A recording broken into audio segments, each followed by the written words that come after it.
Exactly. Right. And so this is 2002. U.S. government in that year releases a report.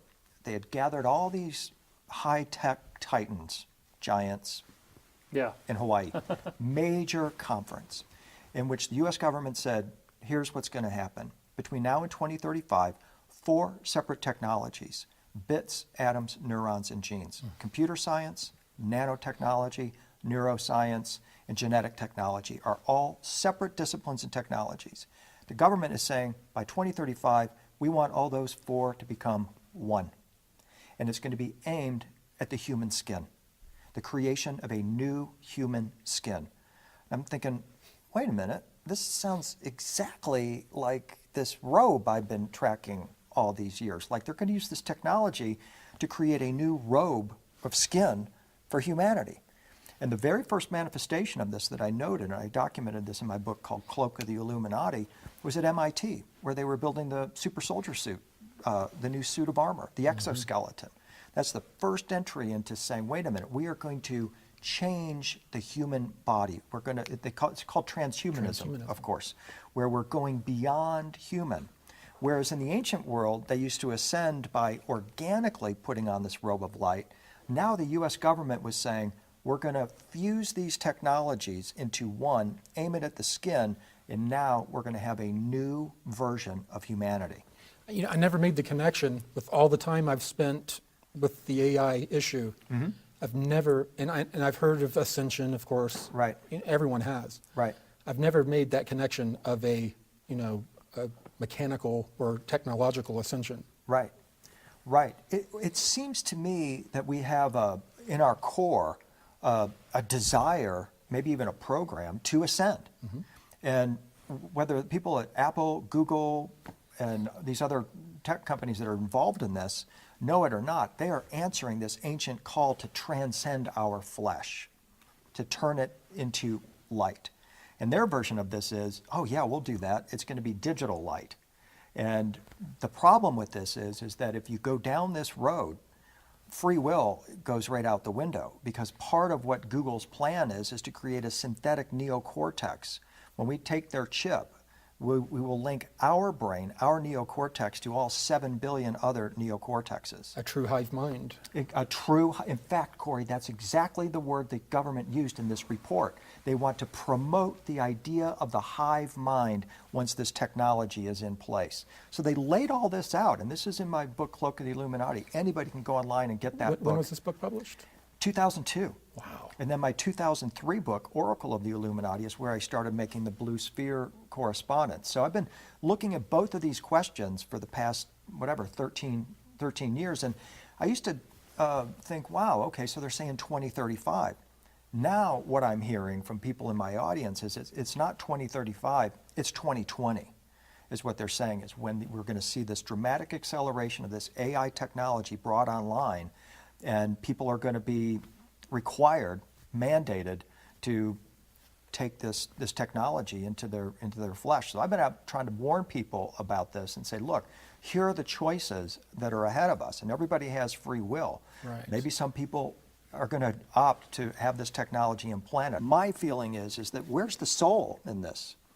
Because what we're talking about here with these 4 technologies, bits, atoms, neurons, and genes, are simply technological versions of earth, air, fire, and water, the 4 elements that we're composed of.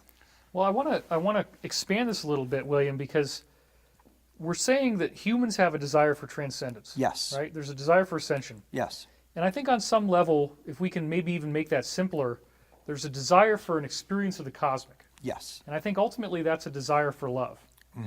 And when we get stuck in addiction, addictions are essentially a thirst for love, but we're getting it through some kind of substance or some kind of compulsive behavior. Right. And you look at what's happening with people with their smartphones now. Yeah. They're in love with the phone. Yes. They're being drawn into a virtual world. Right.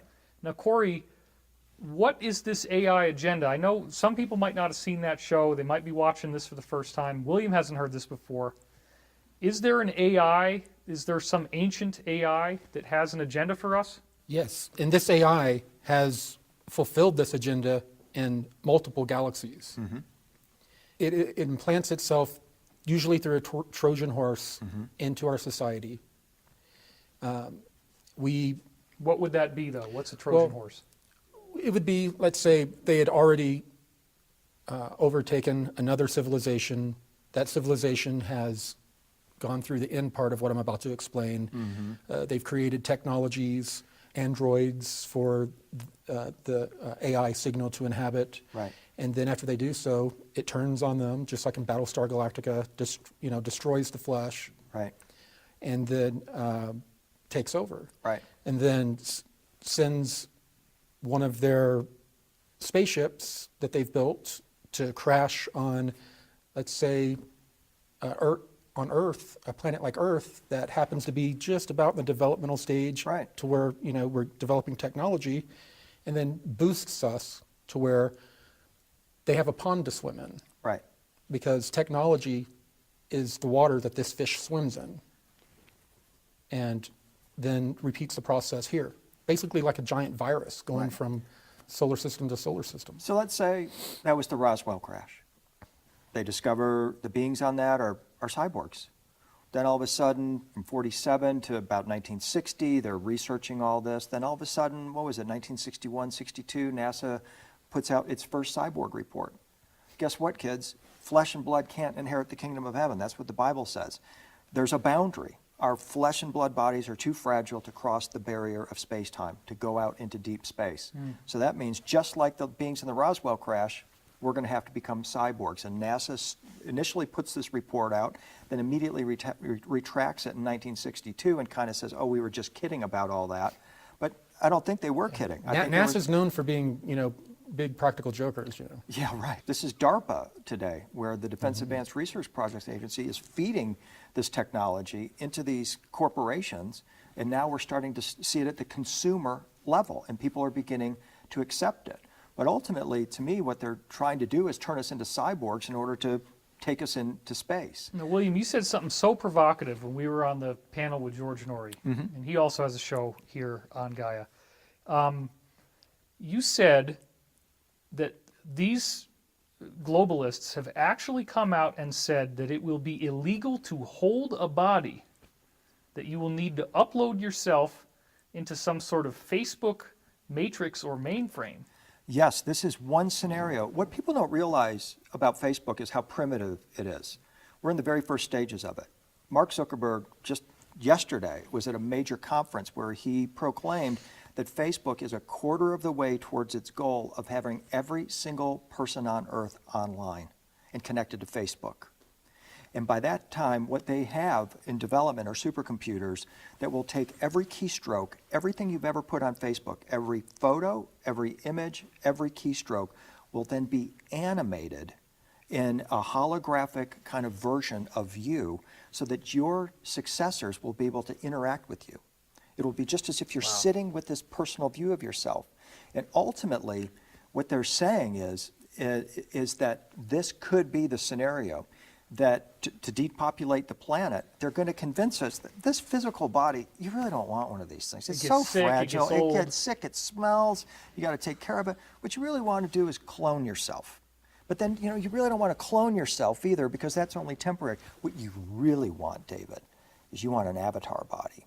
We're going to scan the contents of your brain. We're going to create a perfect avatar version of yourself that's going to live in a simulated reality that's so much better than this one that you don't need to come back here, and you will live forever in this simulated reality. And they believe that this will be a choice that, kids are really going to want to make. And they will gladly The drop sad thing is, with technology and compression, they could put you in this technology for 45 seconds and you could experience an eternity, and then they could delete you and put someone else in. Exactly. And so this is the great threat that's out there, that we're all going into this new game, that they're way ahead of us. I mean, Facebook already knows that what you're looking at here is just so primitive, but they already know the plan is to be able to create these animated versions of you, these holographic versions of you that will live in this simulated reality that you will want to go into. Now, the thing is that will it be mandated? Will they be able to do that?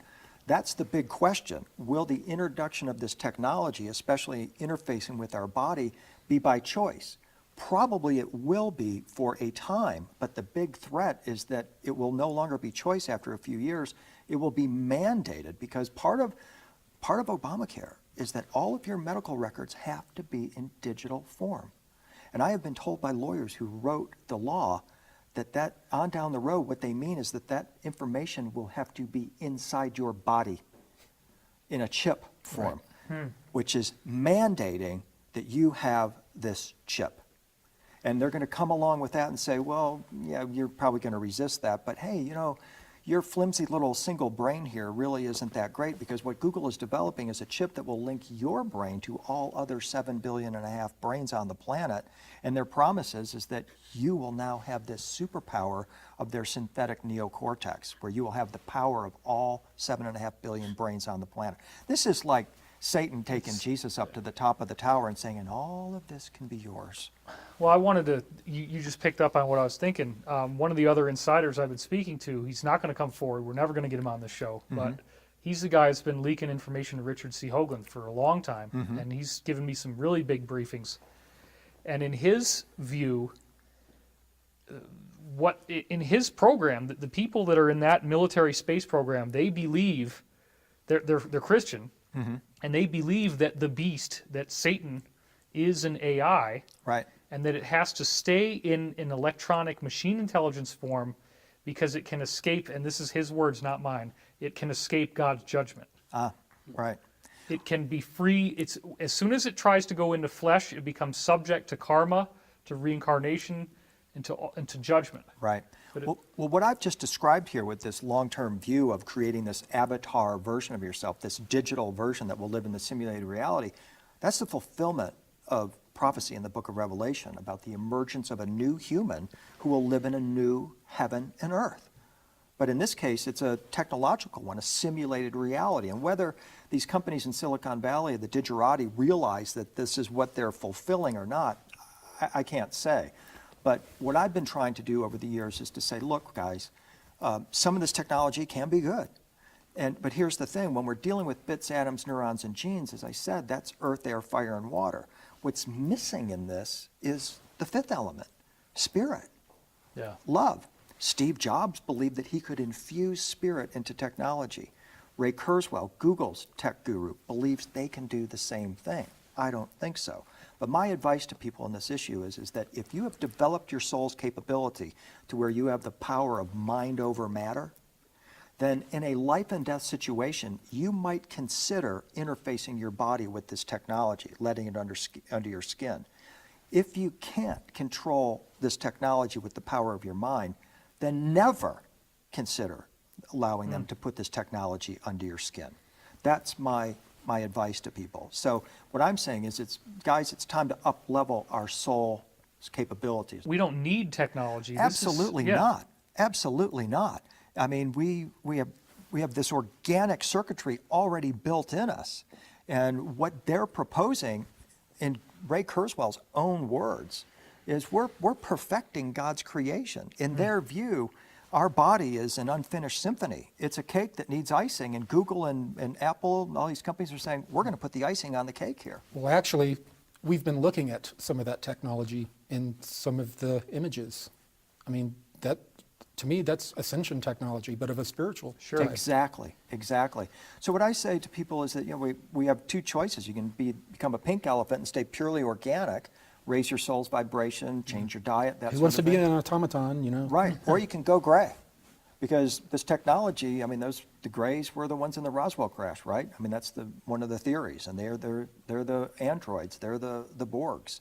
And they're, as you so beautifully said, they could be the Trojan horse that brought this technology in, the transistor, laser, all those technologies that emerged in the 50s that have now culminated in this AI phenomena. How did we develop artificial intelligence in less than 50 years? I mean, come on. Right. Well, now, Corey, you also said that this is a very widespread issue, that it's like AI versus biological, and it's gone on for eons all throughout the universe. It's gone on more than millions of years. It's gone.